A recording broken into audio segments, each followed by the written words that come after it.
Good evening, boys and girls. How are you doing on this fine Tuesday evening? It's a look at how the table is unfolding. The Highbury squad is here. Let's talk. Who needs a hug? I do.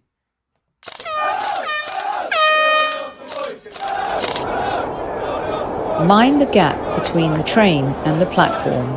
Please stand clear of the discussion doors. The next stop is Highbury Squad.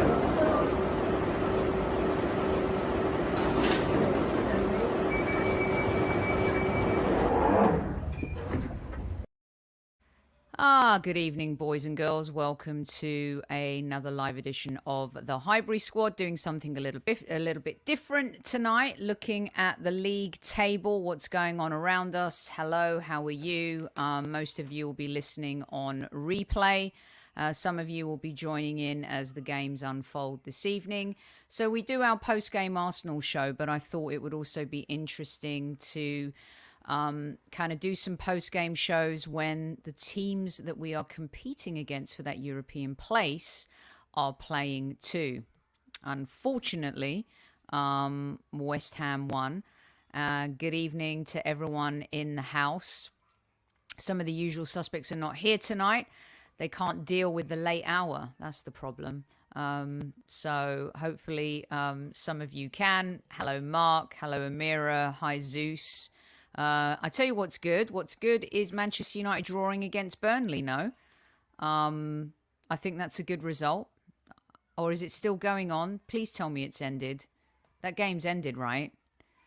Because I never, ever believe Man United have lost or drawn a game until the final whistle has actually gone.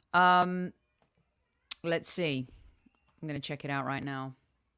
No, it's still going. Crikey, can it just please end? Please just end.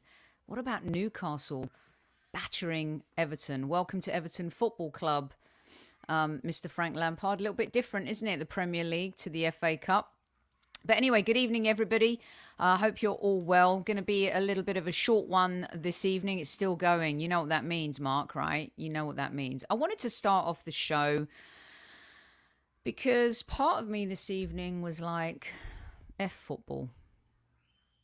And I hope you can understand where I'm going to come from on this one. But I really was thinking there's no accountability or responsibility in sports sometimes. I have not spoken out about the Mason Greenwood situation because unfortunately it's not the right thing to do, as that is a court case now. And we have to be very, very careful about what we say and how we say it. As a parent of animals and as somebody who loves animals, I find it completely horrific and disgusting that Kurt Zouma just immediately comes back into the West Ham team.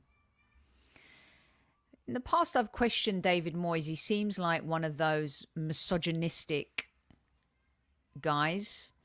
Even some of his comments over the pandemic were questionable. And I don't care whether you love animals or not. What he did is an illustration of character. And you know the worst thing about what he did is that there was a kid present who sees that behavior.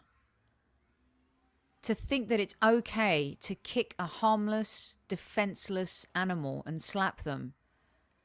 And then that kid sees, oh, my dad's going to work. He gets picked, doesn't get dropped. If that was happening for the company I work for and an employee was discovered doing that, that wouldn't be happening. It just wouldn't. I just find it disgraceful that there's no accountability or recourse for him. Now, maybe there will be, but to actually think that playing a game of football is more important than showing what's right and wrong is insane to me. I agree with you, Nobby. I agree with you. Disgusting. There's been some things in the past about him and women, and in terms of how he talks to reporters and stuff like that. Hey, these are just my humble opinions about him. Do you think it was right that Zouma was picked tonight as well? I don't.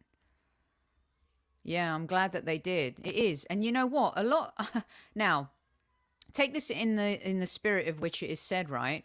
But a lot of violence towards people begins with animals. We've seen this evidence in history with violent people. And I tell you something, if he was an Arsenal player, and well done, Righty, for calling him a coward. What a coward. He drop kicked that cat.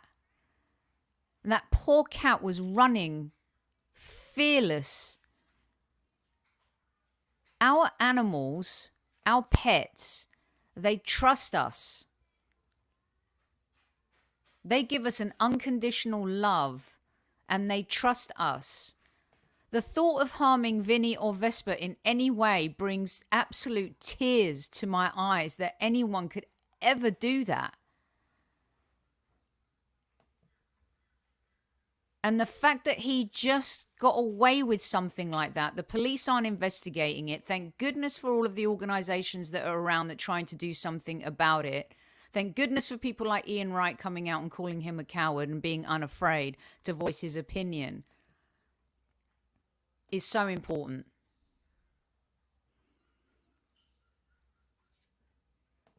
To demonstrate violence of that nature is disgusting. There are some poor role models in football, but also some very good ones. Let's absolutely not forget that a lot of footballers do amazing, beautiful, wonderful things. But I tell you, between him and Greenwood and Mark Overmars, yeah, one of our legends, behaving badly at Ajax, it's been a kind of a filthy week for football in some regards.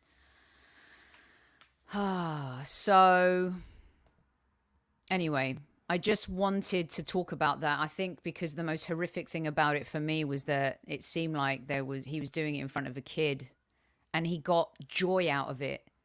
Like he literally looked like he was enjoying it. And when the bit where he takes his shirt off and then starts running after the cat.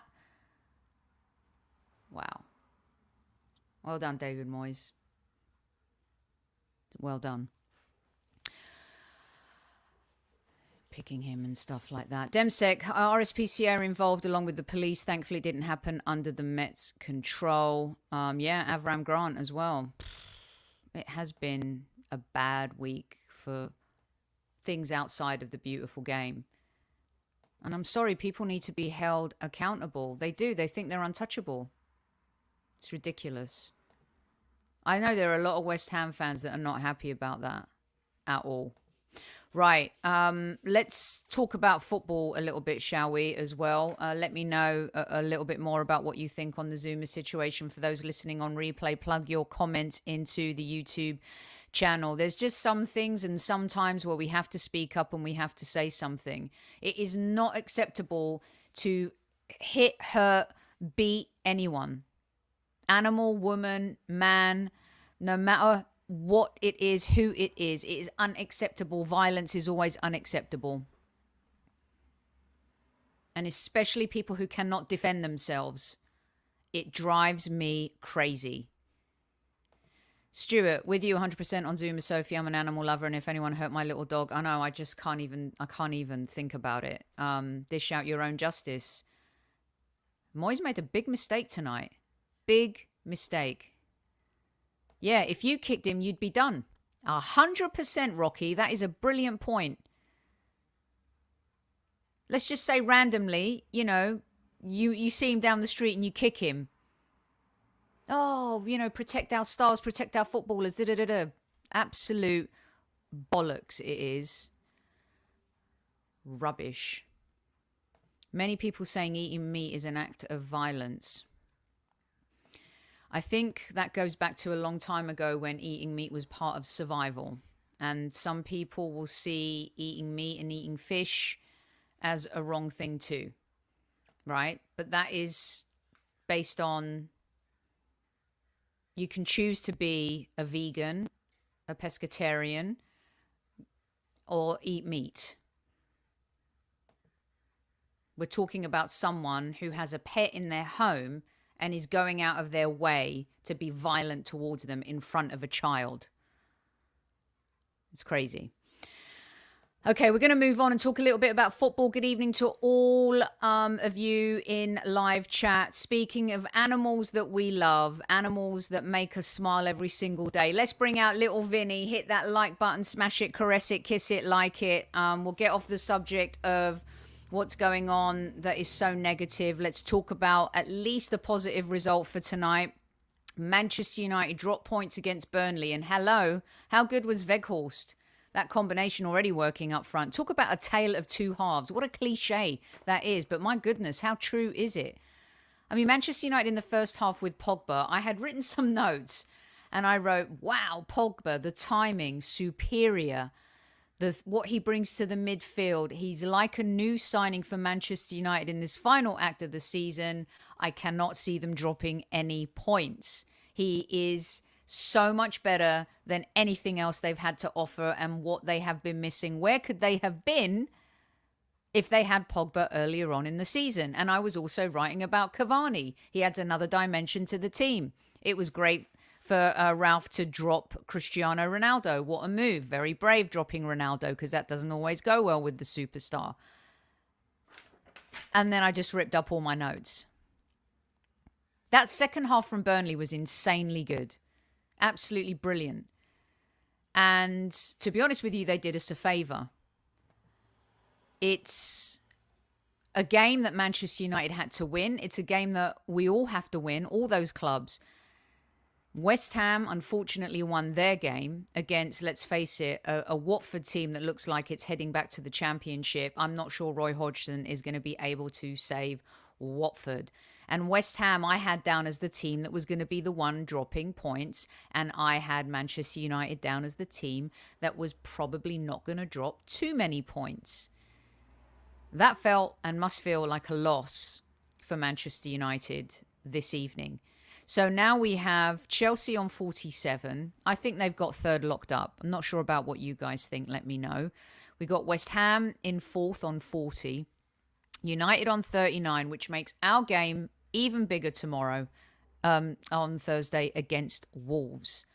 You've got Tottenham who play tomorrow night against Southampton, and a Southampton team that is pretty decent right now.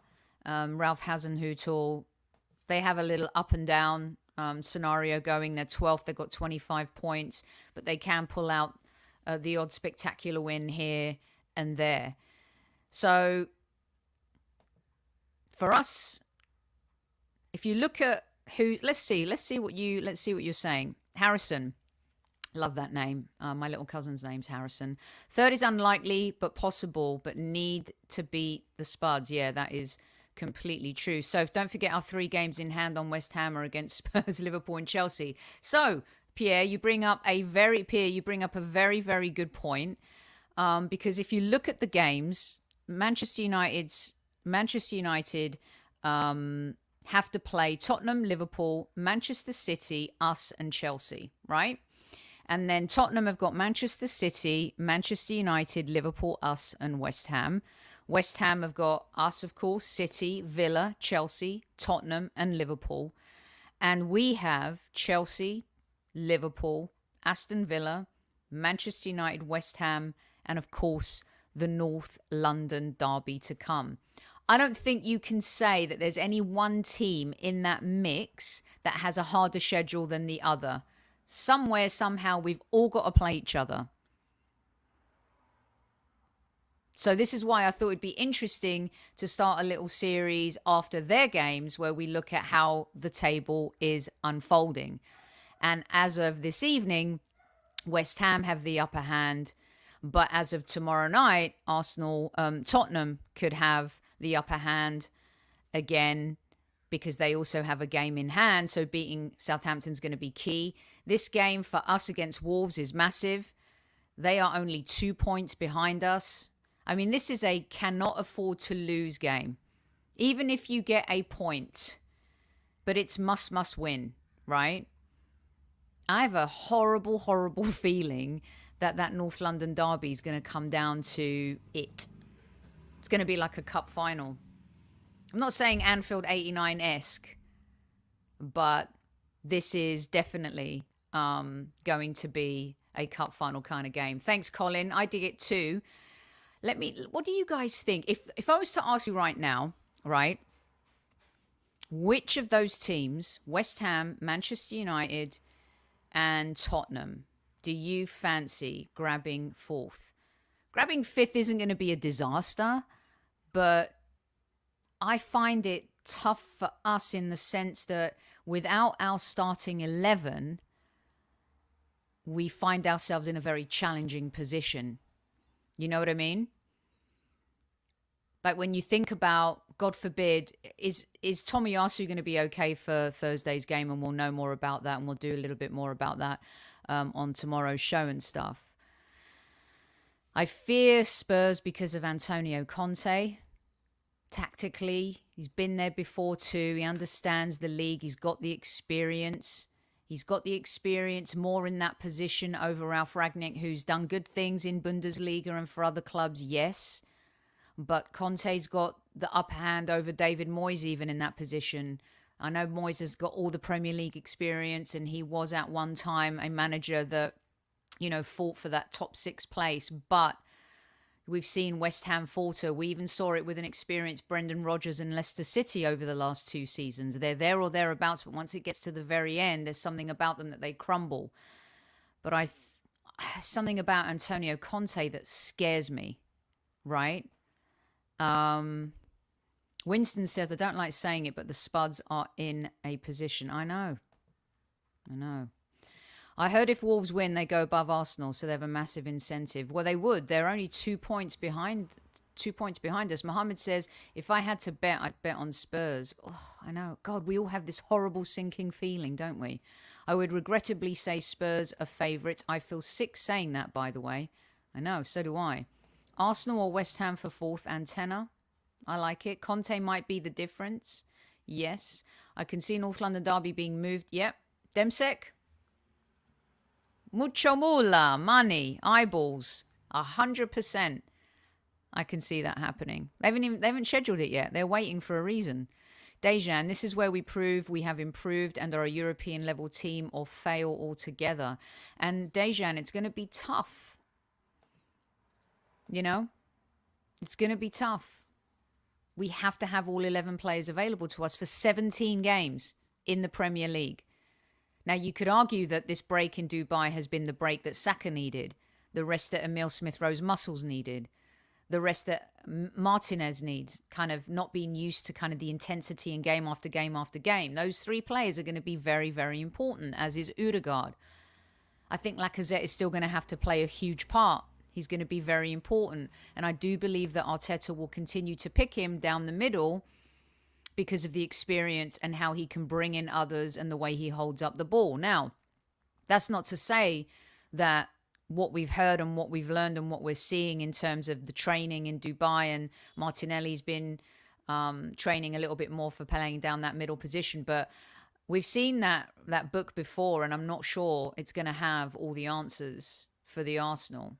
But we're adaptable, and I think that's what's important. But we're only adaptable when that first 11 are fit.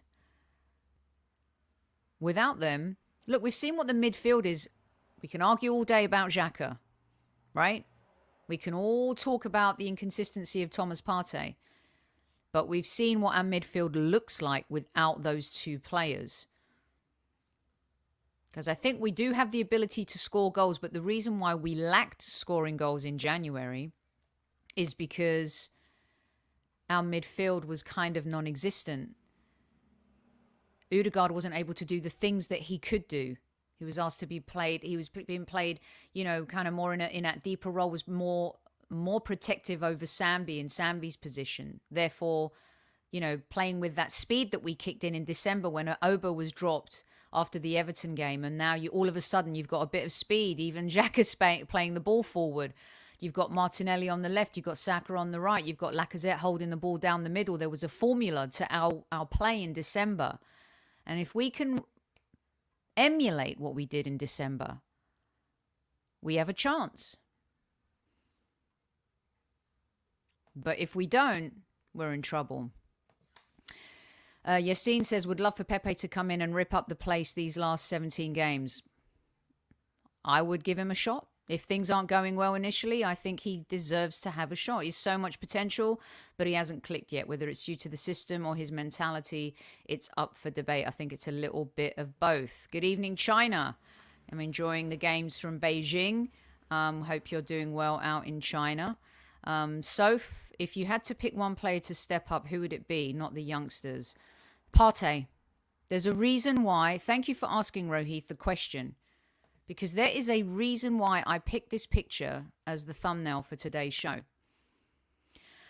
I believe that Manchester United can finish fourth if Paul Pogba is playing regularly. And I know that they weren't that great in the second half today. But what you saw from him in that first half and grabbing that goal and the quality of his finish, I don't care what people say about Paul Pogba. Manchester United are better for him in the team. And that is dangerous for us, for West Ham and for Tottenham. He's like a January signing. He's been out for so long.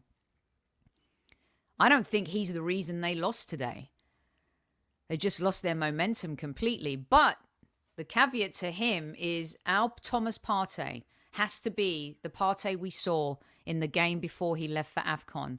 We need him so bad. We need this guy to step up big time.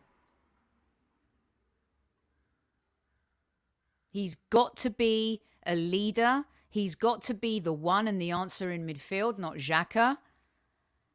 I think that's where we win and lose fourth.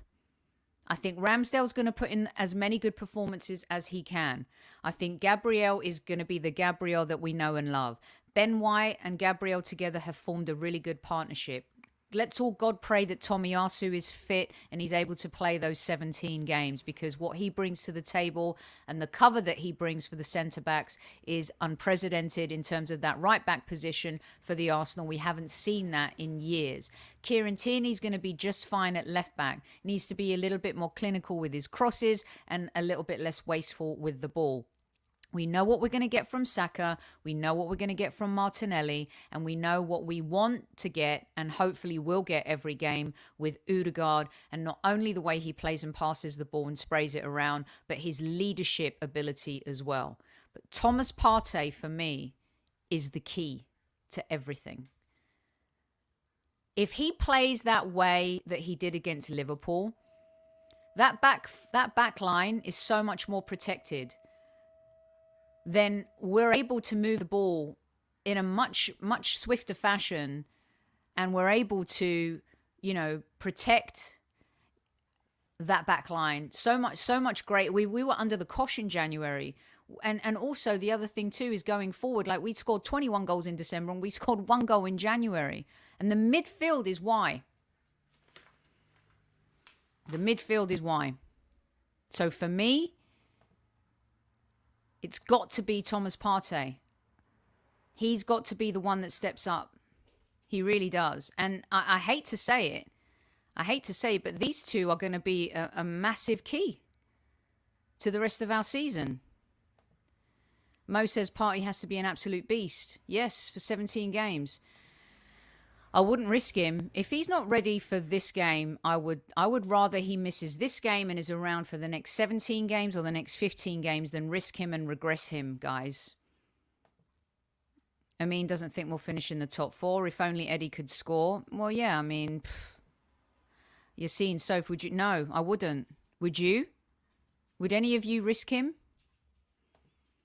Suraj, you missed me having a go at Zouma and talking about Man United's collapse and how Pogba's going to be really important to them and how Thomas Partey is going to be the one that has to show up in this last half of the season. And I agree, all of our senior players need to step up. But who are those senior players?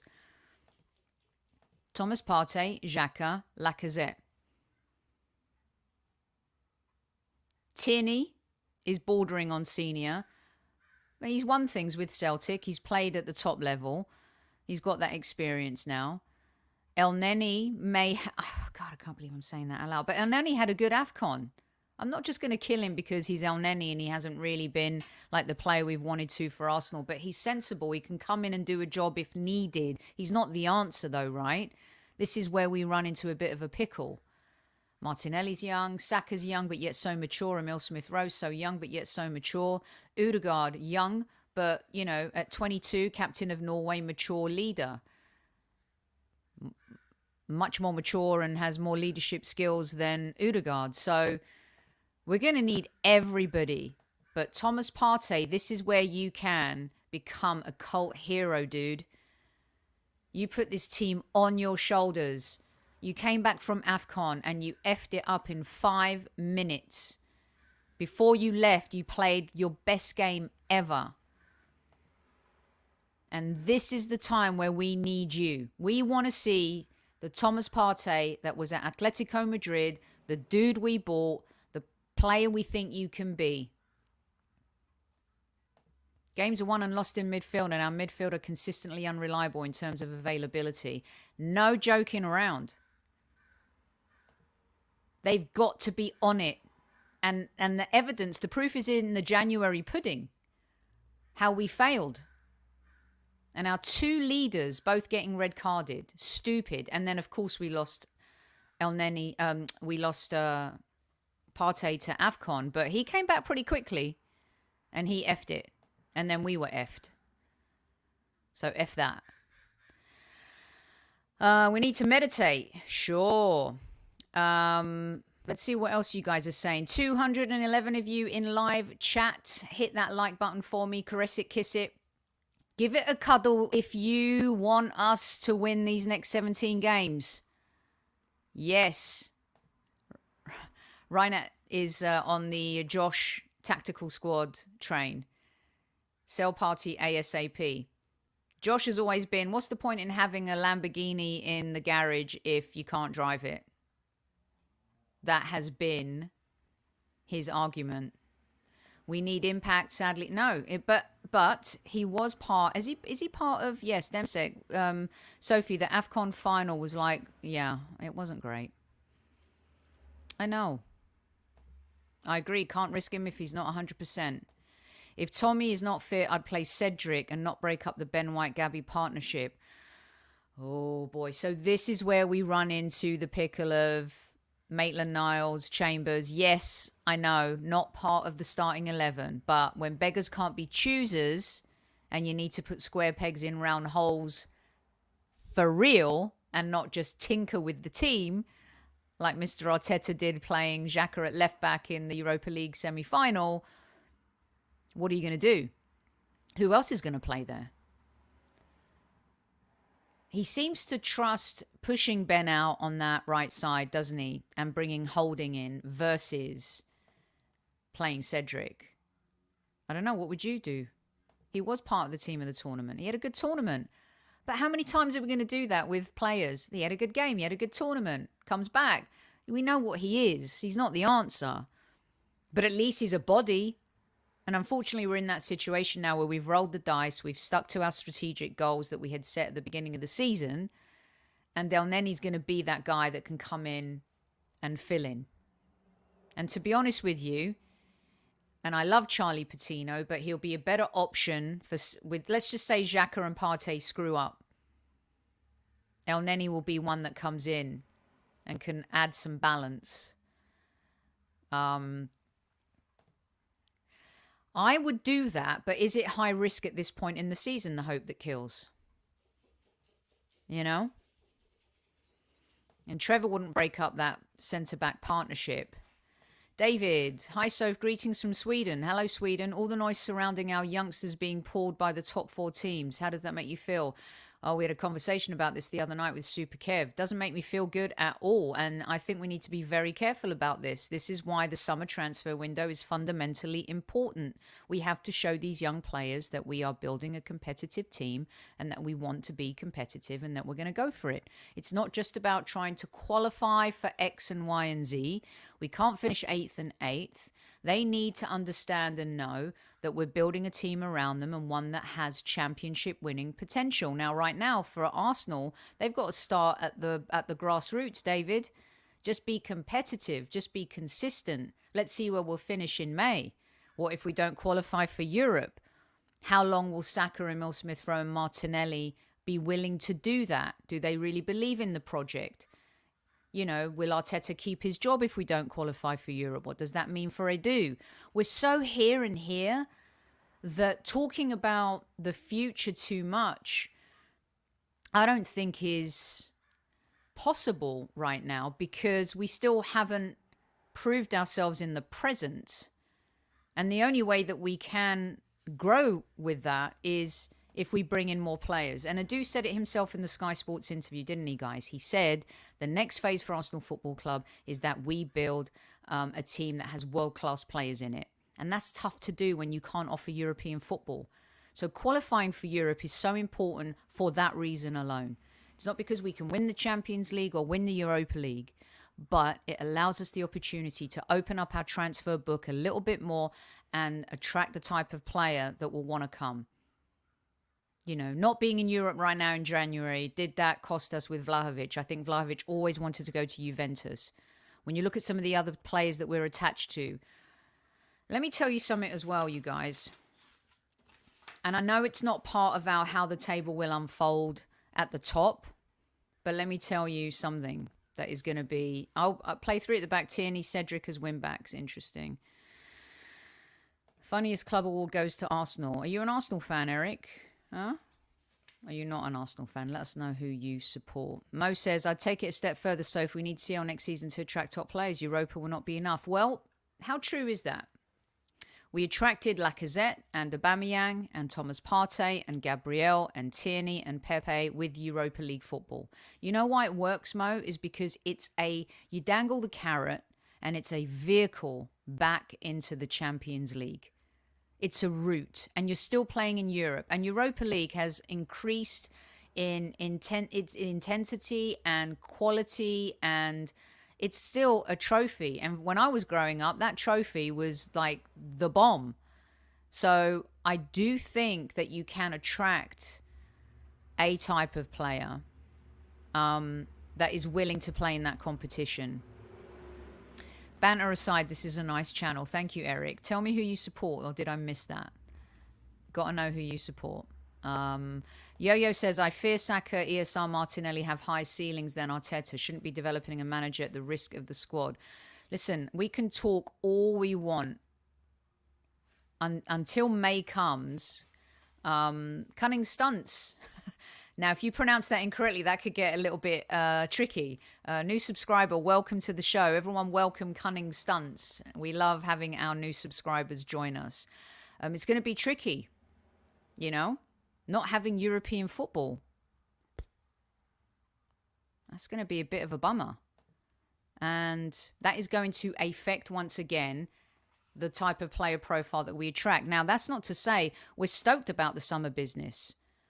You know, we found some good players, but as you can see, it's not sustainable without more quality. And that's the pickle that we've run into at this time of year. And without all of those players starting, that 11 that started and we went on that run and we scored 21 goals in December, that team is the team that we need to be available to us week in, week out. 2 years without Europe will be depressing. I mean, look, Man United, Liverpool, it's happened to the best of us. And it is not pleasant. And it's hard. Once you get out of it, it's really hard to get back into it. And the problem for us has been that money has cost us. We're a self-sustaining model. So we don't have an owner that puts his hands in his own pockets where we can replenish the team and rebuild. We've sold players for nothing. So we've found ourselves in a compromising situation where we've fallen behind, you know, the likes of, I think everyone's fallen behind City and Chelsea, but Liverpool, but also we haven't bought smartly, right? That's been the problem. Now, the summer kind of changed that, but changing that, evolving it and duplicating it and doing it over and over again takes a lot of time. And unfortunately, modern day football, we don't have time. And here's where I wanted to go. Everyone's going to hate Newcastle next season. Newcastle would go from being like the Green Bay Packers a little bit, a team that, how can you hate them? Their fans are so passionate, blah, blah, blah, right? But they are going to become very much like Chelsea were when Abramovich bought them and they got success, very much like Manchester City. Newcastle United will become the most hated team in England next season. That was a wake-up call for Frank Lampard today, wasn't it? Getting beaten 3-1 by Newcastle. But it shows you what investing in a team, tinkering a little bit and buying 2 or 3 players can do. And this is where I do not begrudge Arsenal fans who were very upset that we didn't do that in January. I also respect that we have a plan and strategic objectives in terms of how we want to move forward as a club. But when you find yourself in an improbable situation to finish 4th, it's like that film Glengarry Glen Ross, right? Always be closing. We've left it wide open, and this is what happens.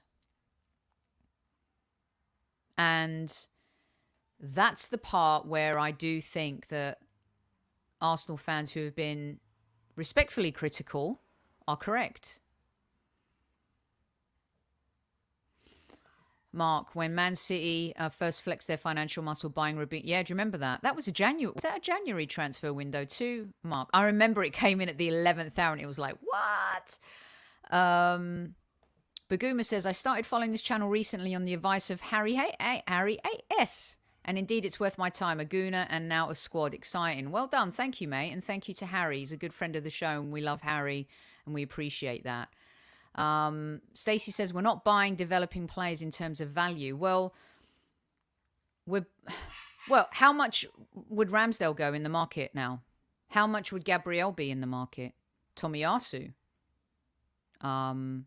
I would even say, even though some people may think Nuno had a few bad games, yeah, fine, but he's gonna have more value to his in the marketplace. Tierney will have more value.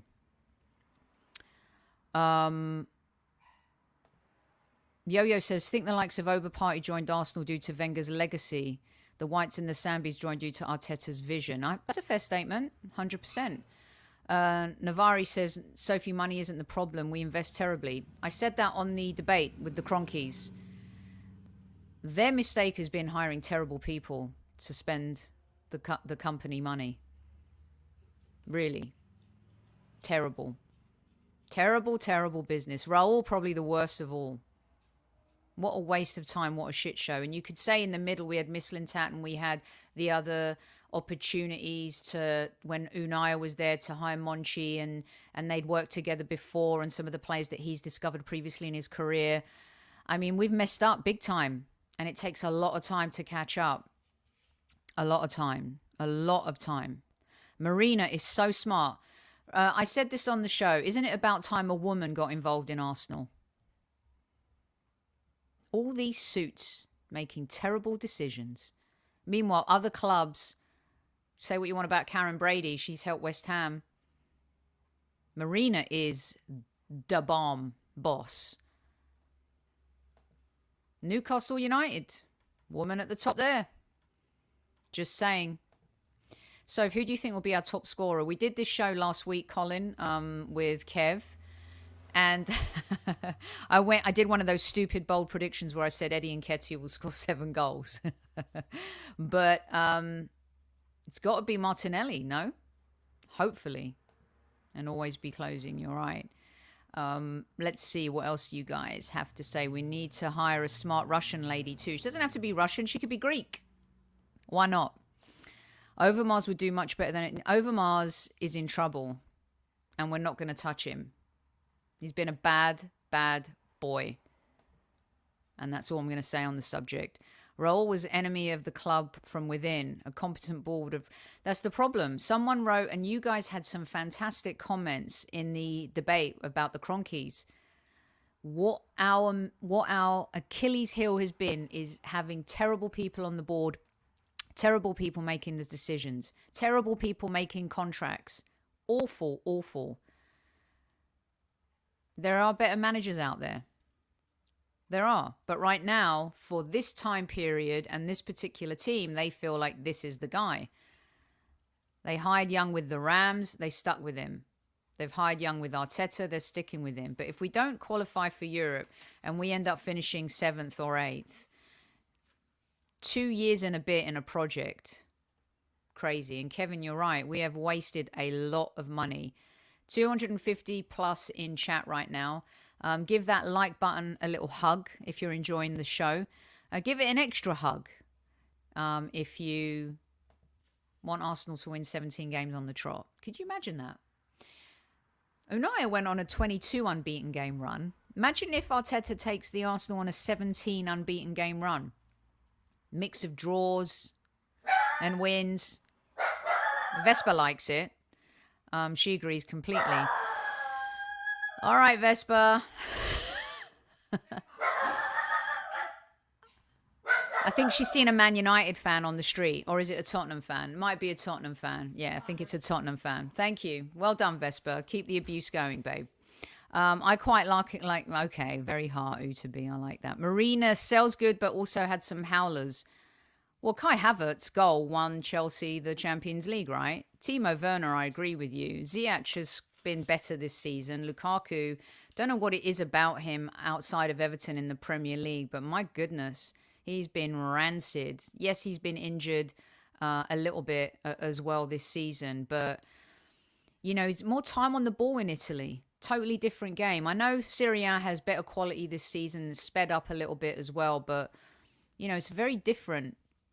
And it's how people play too, right? Why is he able to score so many goals at such a younger age at Everton versus failing at Manchester United and not doing well at Chelsea? I just don't think he's happy. And I think he's the type of player, Lukaku, that has to be happy to perform. And that's, I think, been a massive issue. Doesn't like playing under Tuchel. I can't see him staying there. I think he leaves in the summer. It's a massive investment. But you love to see it, don't you? Yeah, it doesn't suit him at all. He needs to go back to wherever. But Sophie, you're my Arsenal temper check. I like that. I like that very much. I had Vespa when I was a mod. I know I love a Vespa. We have a Triumph Bonville motorcycle, but now we're getting a little bit older. I'm thinking a Vespa might be more, you know, our speed. Marina is a deal maker, one of the best. Listen, Chelsea sell and buy. My cousin sent me this text today, and I'm going to read it to you, right? My cousin Louis sent me this text. He said to me, hey, Soph, El Neni, Dino, Guendouzi, Torreira, Niles, Xhaka, Mari, Bellerin, Runnison, Cedric, Nelson, Pepe. How much? Now, here's where there's the pickle becomes a little bit spicier for the Arsenal or I should say the pickle becomes when it goes off. What's that word? I don't know. I think you guys know what I'm talking about. Any other club sells El Neni for like 10 million. Dino Mavropanos is ridiculous how much he's going to end up going to Stuttgart for. It's embarrassing money, right? I mean, it's insane. Guendouzi, the same. That dude should be 25 million minimum. You guys can tell me if you think I'm talking out of my bottom half. You don't think not a lot? Don't you think if these players were at Liverpool, at City, at Chelsea, at Man United, even at Tottenham, gone are the days where we stole from Everton with Iwobi. We stole actually from Newcastle with Willock, which is very nice. But those deals don't happen often. I would even say Walcott ended up being a really good deal. Guendouzi's not coming back at all. Mavropanos, I would have in the team. I would bring him back. I'd rather Mavropanos than Holding. And I've been Holding supporter because he's a lovely boy. But you could be a lovely boy, but you need to be a good footballer. Sebastian says, not talking crap at all. It's pretty shocking. I'll read out some more, Sebastian and Squaddies and everyone in chat. I read them all, right? I mean, seriously, how much Xhaka has the tournament of his life last year at the Euros. What's his value? It was 12 million. We wanted 15. I mean, I think he gets, any other club gets at least 18 million. Dinos Mavrobanos. I'm talking out my top half. I like that. Your player's price is a reflection of the team's league position nowadays. Okay, so Aston Villa's league position, not great, below Arsenal. And Jack Grealish has a release clause for 100 million, right? And I'm not saying that these players are the quality of Jack Grealish at all. But talent is talent. League position is another thing. Maitland-Niles. We could have sold him to Everton or Wolves, at least for what, 25? Thank you. Maitland-Niles should be going for that. If we sold Joe Willock for X, we should be able to sell Maitland-Niles for a little bit more, no? Super School. So what's the problem, Soph? How do you solve a problem like Arsenal? Do you know what it is a little bit too? Is I feel like people lost respect for us in the transfer market. And that comes a little bit from the Wenger days, you know? He was only willing to deal with certain agents. He was only willing to go an X mile. And I truly believe, this is just my humble opinion, and you can agree or disagree with me, the 40 million plus £1 was embarrassing. And I think a lot of people were kind of irked by that. And I also think we've done our own damage hugely by letting contracts run down and not renegotiating the way we should with certain players. And that has been a conundrum. It's been a massive, massive business mistake. And you've seen the list that I've put up on screen in recent weeks of players who have gone for nothing, who've gone for free. Now, there are a couple that came in for free, but a lot of those were massive investments. Eddie.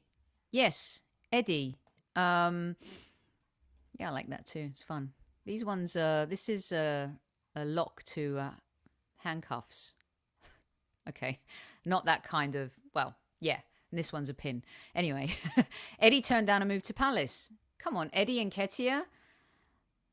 When you see what some players are going for from Chelsea and Liverpool, younger players, like upwards towards 20 million, it's crazy to think that. So Guendouzi for me is the one that I find the toughest pill to swallow. Fine, you don't want him at the club, great. But that deal now that we're tied into with Marseille, holy cow. They're getting a bargain, an absolute bargain. Yep, they're running down their contracts. Players have all the cards. We allow that to happen. Players are the only worth what another team is willing to pay. You don't sell them because they're worthless. The club can do better going forward, though. Yeah, agree. It's 6 one and half a dozen of the other, isn't it, Zander? And I think we've done this to ourselves. We've allowed that culture to set in. I mean, look, at the end of the day, we never knew this was going to happen with Aubameyang either, right? We didn't. I think when we signed him to that contract, we're thinking he's going to be the nucleus of the team. He's going to be the future for the next 2 or 3 years. Who knew he would regress the way that he did? But when you hand someone that kind of money, that comes with a hefty responsibility. He also had the captain's armband. Now, previous to that, Aubameyang was sensational for the Arsenal. His goal ratio, insane. But if there were any red flags, if you knew that you wanted to play a certain way, and he was built on pace, right? And when he's not able to play his organic game, what does he really offer a team? We're not thinking ahead. We're not thinking ahead. Kev was watching his son play tonight. He went to see Tyrese play tonight.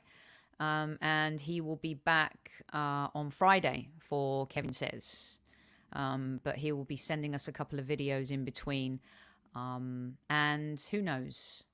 Might be a surprise. He might be popping into the post-game show on Thursday. But I didn't tell you that.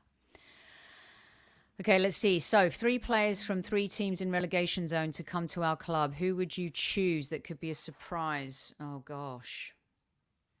I take Weghorst from Burnley. I mean, you could see the impact he had tonight already in the team. We spoke about it with Kevin Hatchard as well. You know, just comes in, knows how to play football, provides an option B.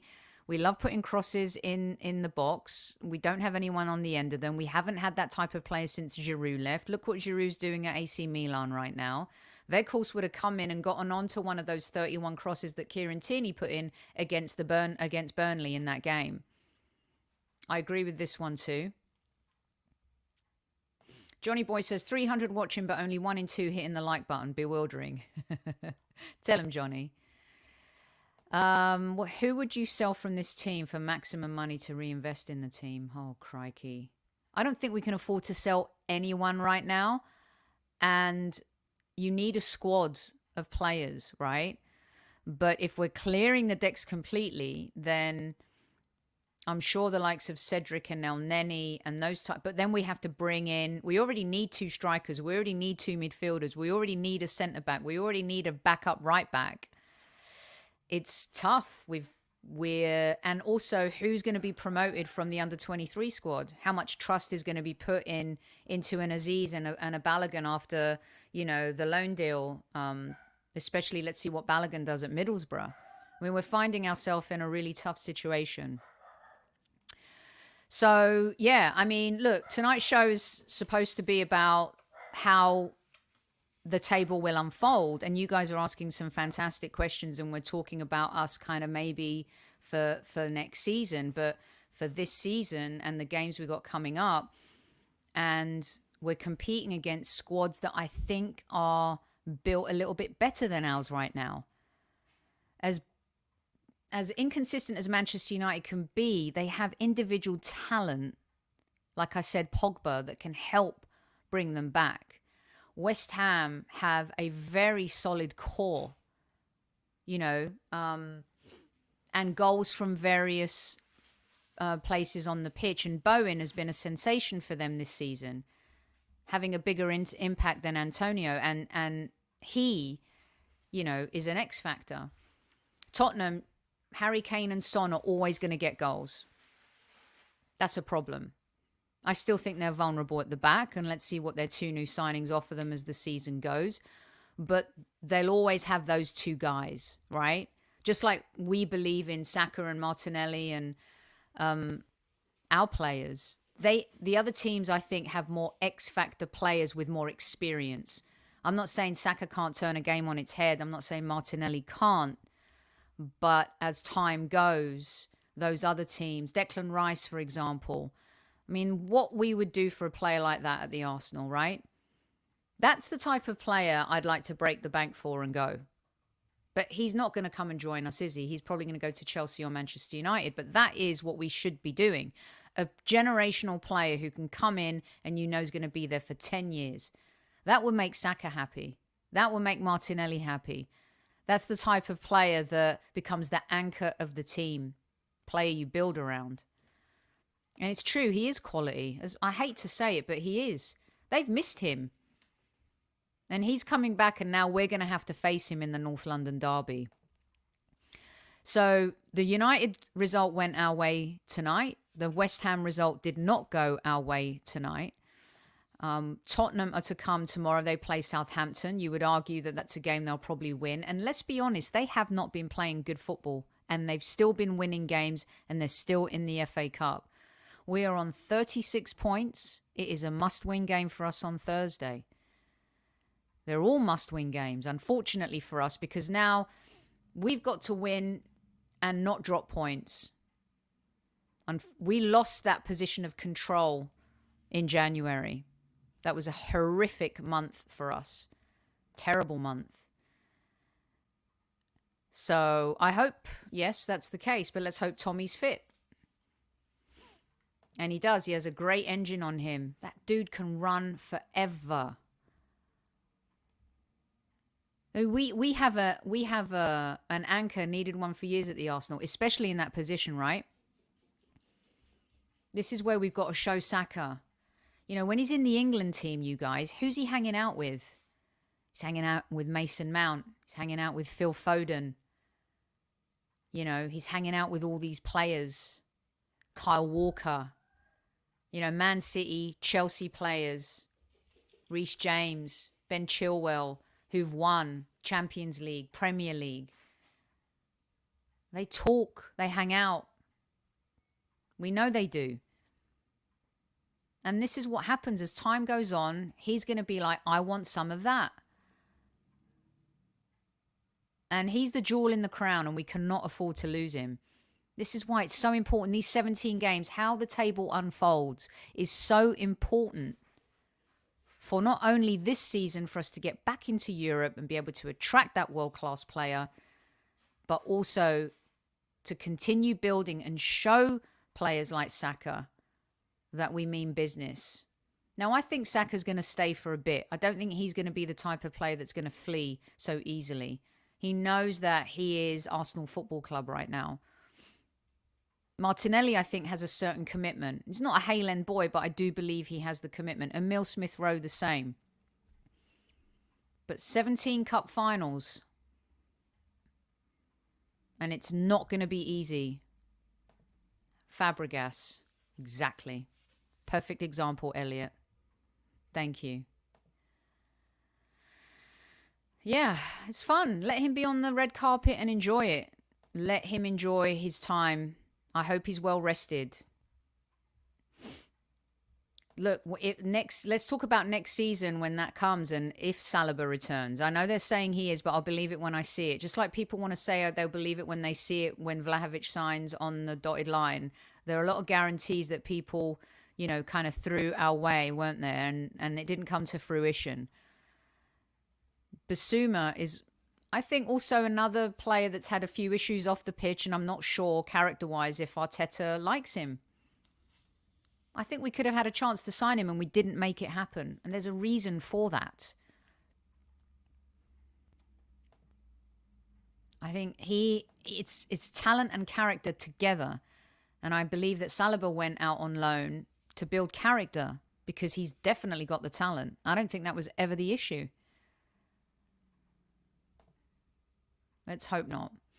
Listen, it's been brilliant hanging out with you guys. 300 plus of you in live chat. I'm glad you've been hanging out and hope you've enjoyed the first how the table is unfolding. Let's see. So please, I did that at the beginning, Rocky.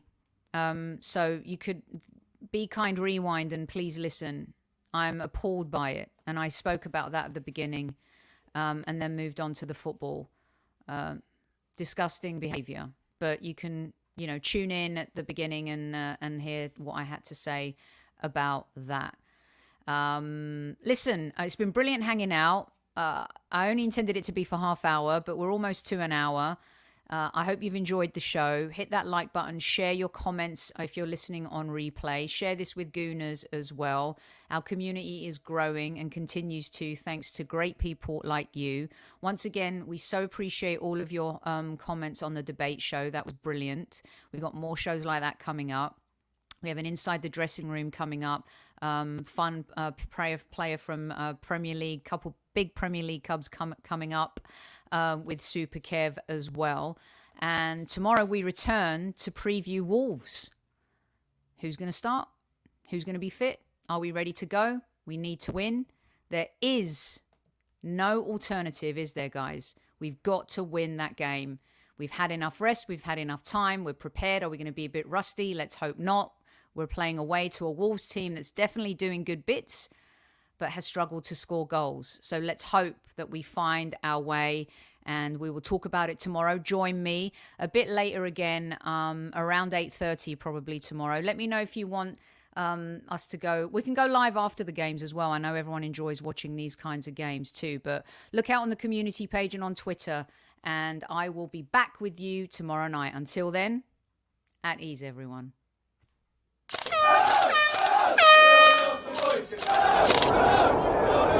Mind the gap between the train and the platform.